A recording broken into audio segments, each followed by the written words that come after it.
ეტლზე მიჯაჭვული ქველმოქმედება, ის რაც დღემდე ოცნება იყო უკვე რეალობაა. ოცნება კი გადაცემა იმედის გმირების მეშვეობით ახდა.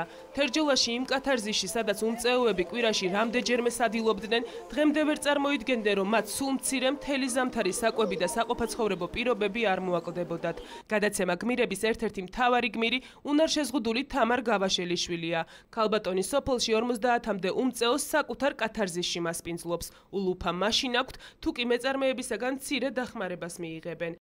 ჩვენ არაფერი, აბსოლუტურად არაფერი არ გაგვაჩნდა და ეს პირველია, რაც ჩვენ ასეთი ბედნიერებას ვეღვერდეთ, რომ ადამიანები გვეხმიანებიან, აი ეს ხორცს პროდუქტები, რაც არის, კალბასი, სოსისი, ყველაფერი, ჩვენთვის პირველი კვება იქნება დღეიდან. 91 წლის ხალი ვარ, ობლებზე 4 ჩემი გავზარდე, 4 იმავზი მარტვახელი ხალი. თამარ გავაშელიშვილის აღმოჩენის შემდეგ იმედის საინფორმაციო სამსახურმა საქველმოქმედო აქცია დაიწყო. გადაწყდა, რომ ზამთარს სოციალურად დაუცველები ბიზნესმენების მეშვეობით კომფორტულად გაატარებენ. პირველ დღეს თერჯოლაში კომპანია Arai Tomorrow ჩავიდა. პირველი საჩუქარი მაღაზიის ქსელში არსებული ყველაზე დიდი მოცულობის LG-ს ფირმის მაცივარი და ელექტროგამათბობელი იყო. კი როგორც კი შევიტყვეთ ეს ამბავი, გამოვეხმაურეთ და დღეს ჩამოვიტანეთ საყოფაცხოვრებო ტექნიკა LG-ს. ამის გარდა ჩვენი კომპანია ხშირად არის ამ დაგვარი ღონისძიებების ინიციატორი და ამ ტრადიციას მომავალშიც აუცილებლად შეინარჩუნებს და გააგრძელებს. ახალ მაცივარში მოხდა პირველი საკვებიც. ვაკის ხორცს პროდუქტების საწარმომ თერჯოლაში საკუთარი პროდუქცია ჩაიტანა. კომპანიის წარმომადგენლები აქციაში მას შემდეგ ჩაერთვნენ, რაც იმედის ეთერში გასული გადაცემა ნახეს. პროდუქციის ნაწილი იმედის სახლს გადაეცა. ნაწილი კი თერჯოლის რაიონში მცხოვრებ სოციალურად დაუცველ მოსახლეობას დაურიგდა. ამ რეპორტაჟის ყურება ცრემლების გარეშე შეუძლებელი იყო. ჩვენ დღეს ჩამოვედით ქალბატონ თამართან.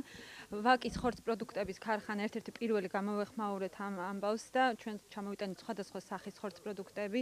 ეს იყო მართლა გულისამაჩუყებელი რეპორტაჟი და ძალიან გვიხარია, რომ ჩვენ მივიღეთ ამაში მონაწილეობა, დავეხმარეთ ამ ადამიანებს. საქველმოქმედო აქციაში ჩაერთო კომპანია დილაც. მეწარმეებმა თერჯოლაში საკუთარი პროდუქცია ჩაიტანეს. აქციის მონაწილეებმა პროდუქტი სოციალურად დაუცველ ოჯახებსა და კათარზისის ადმინისტრაციას გადასცეს. თქვენგან გავიგეთ, რომ აქ იყო ესეთი სახლი და უნდა დავხმარებოდით და ეს ძალიან კარგი საქმეა და ყველა ქართველის ვალი არის, რომ ესეთი საქმე გააკეთოს და მოხარული ვართ, რომ ეს საქმე დღეს გაკეთდა. თერჯოლაში მცხოვრებმა სოციალურად დაუცველებმა დახმარება მარნეულის სასურსათო ქარხნისგანაც მიიღეს. საწარმომ კათარზის საკუთარი ნაწარმის საწებელი ნაბეღლავი, დახუფული ბარდა და საქართველოში წარმოებული ქართული ჩაიც ჩაუტანეს. რამდენად შეგვიძლია და როგორაც შეგვიძლია ყველა ამ გაჭირებულ ადამიანებთან, სადაც ხელი მიგვიწვდება და ინფორმაცია გვაქვს, ყველას ვეხმარებით. ვსრუნავთ ამ ხალხზე, იმიტომ რომ ჩვენი ეროვნული წარმოების პროდუქტი გვაქვს და ეროვნულ საქმეს ვემსახურებით. იმედის აქცია იმედის სახლისთვის ამით არ დასრულებულა. კათარზიში უკვე იციან, რომ მათი დახმარება მომავალშიც გაგრძელდება. თუმცა ახლა ყველაფერი ქველმოქმედი ადამიანების ნებაზეა დამოკიდებული.